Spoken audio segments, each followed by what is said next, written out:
আপনি ভাববেন না যে আপনি 5 ওয়াক্ত সালাত পড়ছেন বিদায় যে আল্লাহ আপনাকে কেন বেশি দেয় না, আপনি দাঁড়িয়ে রেখেছেন বিদায় কেন আপনাকে আল্লাহ বেশি প্রাধান্য দিচ্ছে না, আপনাকে কেন বাড়ির মালিক বানিয়ে দিচ্ছে না। আপনি এই ধারণাটা ভুলে যান। আপনার ইবাদতের ভিত্তিতে আল্লাহ আপনাকে খাবার দেয় না।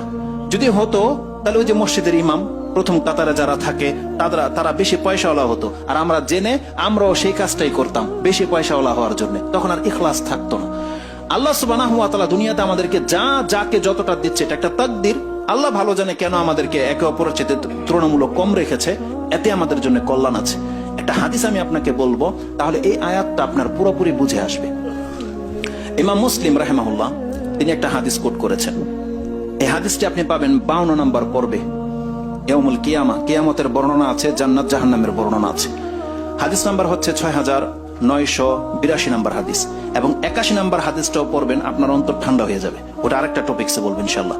তো 82 নম্বর হাদিস যেটা 6982, এটা আপনার অ্যাপসে পাবেন, বলে দিলাম 52 নম্বর পর্বে। আনাস রাদিয়াল্লাহু তাআলা আনহু থেকে বর্ণনা করেছেন, তিনি বলছেন ক্বালা রাসূলুল্লাহ সাল্লাল্লাহু আলাইহি ওয়াসাল্লাম ইন্নাল্লাহা লা ইয়াযলিমু মুমিনান, আল্লাহ সুবহানাহু ওয়া তাআলা কোন মুমিন বান্দার উপরে সামান্যতম জুলুম করে না বা করবে না। ইন্নাল্লাহা লা ইয়াযলিমু মুমিনান হাসানাতান, কেন আল্লাহ জুলুম করে না? আল্লাহ বলছেন একজন মুমিন বান্দা যা কিছু নেকি করছে, হাসানাতান, তার নেকির বদলায় কি করে আল্লাহ? ইউতা বিহা ফিদ দুনিয়া ওয়া ইউজা বিহা ফিল আখিরাহ। এই ভাষাগুলো আপনি ফলো করেন, আল্লাহ কি বলেছেন। রাসূল সাল্লাল্লাহু আলাইহি ওয়াসাল্লাম বলছেন ইউতা বিহা ফিদ দুনিয়া ওয়া ইউজা বিহা ফিল আখিরাহ।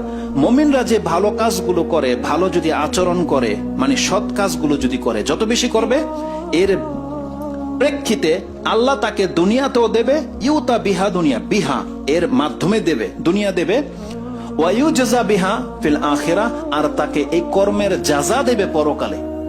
দুনিয়ার ক্ষেত্রে আল্লাহ জাযা শব্দটা ব্যবহার করেনি, আল্লাহ বলেন ইউতা ফিদ দুনিয়া ওয়া ইউজা বিহা ফিল আখিরাহ, এই কর্মের জাযা দেবে তাকে পরকালে। তার মানে আল্লাহ সুবহানাহু ওয়া তাআলা কর্মের জাযা দুনিয়াতে আমাদেরকে দেয় না, এটা এক্সট্রা দিচ্ছে, আল্লাহ সন্তুষ্ট হয়ে দিচ্ছে।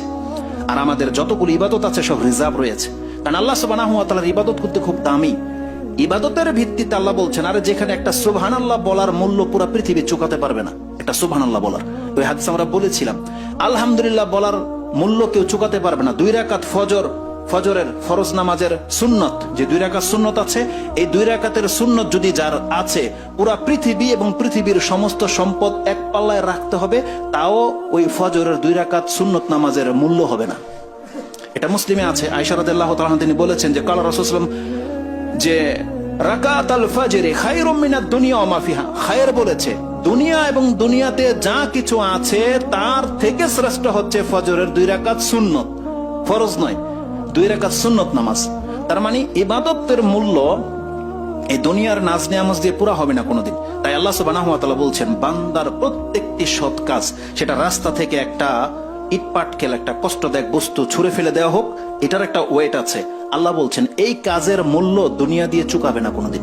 তাই আল্লাহ বলছেন ওয়ায়ুতা বিহা ফিদ দুনিয়া ওয়া ইউজা বিহা ফিল আখিরাহ, প্রত্যেকটা মুমিন বান্দাকে পরকালে তার 100% জাযা তাকে দেওয়া হবে। আওফা, আল্লাহ বলছেন আওফা মানে একদম পরিপূর্ণ বদলা তাকে দেওয়া হবে। একটা সুবহানাল্লাহ বলেছে, সে একটা সুবহানাল্লাহর নেকি তার মিস হবে না, কারণ আল্লাহ সুবহানাহু ওয়া তাআলা কি বলেছেন, আমি সেটাকে লিখে রাখছি। আমরা সেই ধাপগুলো অনেকবার বর্ণনা করেছি। তো এই আয়াতের এই হাদিসটার মধ্যে কি আছে যে একটা মুমিন বান্দার নেকির কারণে তাকে ডাবল ভাবে দেওয়া হয়, দুনিয়াতেও দেওয়া হচ্ছে, এটা এক্সট্রা, আর আল্লাহ সুবহানাহু ওয়া তাআলা বলছেন মূল জাযা যেটা ওটা পরকালে দেওয়া হবে। ওয়া আম্মাল কাফিরু, কিন্তু অমুসলিম কাফেরদের সৎ আমল সম্পর্কে আল্লাহ কি করে, ওয়া আম্মাল কাফিরু ফায়ুতআমু, তাদেরকে খাওয়িয়ে দিচ্ছে আল্লাহ, দুনিয়াতে ভোগ করতে দিচ্ছে, ইউতআমু বিহাসানাতি মা ইয়ামালু লিল্লাহি ফিদ দুনিয়া, তারা দুনিয়াতে খালেস ভাবে, এখানে লিল্লাহি বলেছে আল্লাহ, যে রাসূল সাল্লাল্লাহু আলাইহি ওয়াসাল্লাম বলছেন যদি কোনো কাফের ব্যক্তি আল্লাহর জন্য কোনো কাজ করে, মানে এখানে ফি সাবিলিল্লাহ, মানে দুনিয়াবি কোনো উদ্দেশ্য নয়, ফেমাস হওয়ার জন্য নয় বা কিছু না, ওরা অনেক টাকা দান করে, অনেক খেদমত ওরা করছে, ওরা পরোপকারী, প্রাণের প্রতি ওদের দয়া ভালোবাসা আছে, এই যতগুলো ভালো কাজ কাফের করে, রাসূল সাল্লাল্লাহু আলাইহি ওয়াসাল্লাম বলছেন এটা আল্লাহর জন্য, মানে এটা আল্লাহওয়ালা কাজ, আল্লাহর জন্য যেহেতু এগুলো করেছে, মানে ফি সাবিলিল্লাহ, এই জন্য আল্লাহ তাদেরকে দুনিয়াতে ভোগ বিলাস দিয়ে রেখেছে। হাত্তা ইজা আফদা ইলাল আখিরা, আল্লাহ তার ভালো কর্মের যাজা দুনিয়াতে এমন ভাবে দিয়ে দেয়, হাত্তা ইজা আফদা ইলাল আখিরা, এই ব্যক্তিটা যখন পরকালে উদিত হবে, পরকালে তাকে নিয়ে আসা হবে, লাম তাকুল্লাহু হাসানাতান ইউজজা বিহা, তার এমন কোন নেকি আল্লাহ তার আমলনামায় বাকি রাখবে না যে তার যাজা দেওয়ার প্রয়োজন হতে পারে।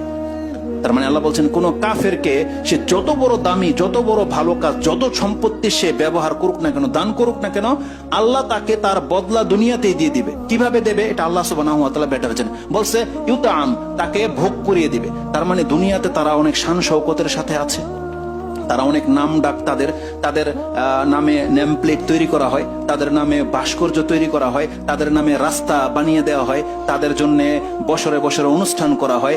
তারা আইডিয়াল ব্যক্তি, তাদের গলাতে তাদের অনুসারীরা ওই নকশা নিয়ে ঘুরে, বিভিন্ন কিছু গেঞ্জির মধ্যে তাদের নাম লেখা হয়ে যায়। আল্লাহ এইভাবে তাকে মর্যাদাবান করে দেবে শুধু দুনিয়ায়। কিন্তু আল্লাহ বলছেন ওই কাফেরকে এমন ভাবে তার শান শৌকত বাড়িয়ে দেওয়া হবে, এত অঢেল সম্পত্তি তাকে দিয়ে দেওয়া হবে, যাতে করে কিয়ামতের মাঠে ও সার শূন্য হয়ে ওঠে, যাতে আল্লাহর কাছে কোনো কিছু আবদার, কোনো পাওনা যেন না থাকে। মানে আল্লাহ তো দয়া আল্লাহর, যে যদি থাকে তাহলে আল্লাহ তাকে দিতে হবে। এই জন্য আল্লাহ বলছেন, আমি ওকে, যেহেতু কাফের, আমার সাথে নাশুকরি করেছে বা মুশরিক বা অন্য কিছু এই টাইপের কিছু, আল্লাহ বলছেন কোন একজন ব্যক্তির দায় ভার আমি নেব না, ওকে আমি পুরো দুনিয়াই দিয়ে দেব।